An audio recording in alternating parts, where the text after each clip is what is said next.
So I just finished The Devil in the Family, The Fall of Ruby Franke documentary, which is about the eight passengers family. And here is a bunch of stuff that I took away from it. And here's a bit of a recap of the documentary in a nutshell.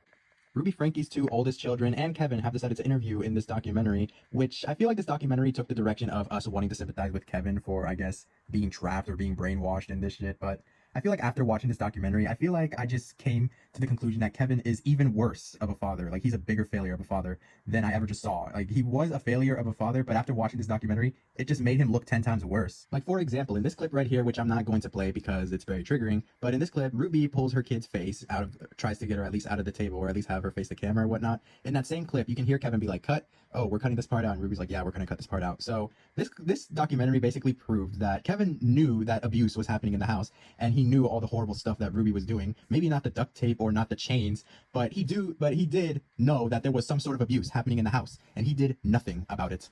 In the documentary, they also showed, I guess, Jody's backstory and how, I guess, she became like a therapist and shit. And they also showed like videos of her, like, I guess, fighting demons out of her head. I don't know what was happening, but there was videos of her just fighting demons. There were also details of abuse where Chad described that Ruby hit Chad so hard to the point where Chad ended up having a bloody nose, and Ruby would whip him with a belt, which, God, my God, that just sounds awful.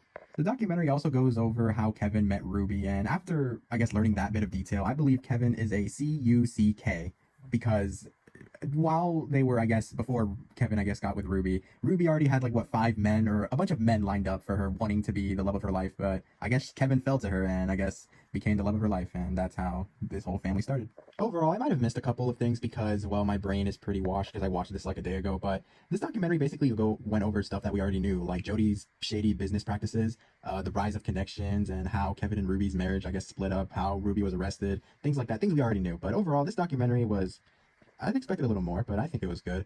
I mean, not good for Kevin because, I mean, I already hate him more. I hate him more now in this after this documentary, but overall, good documentary.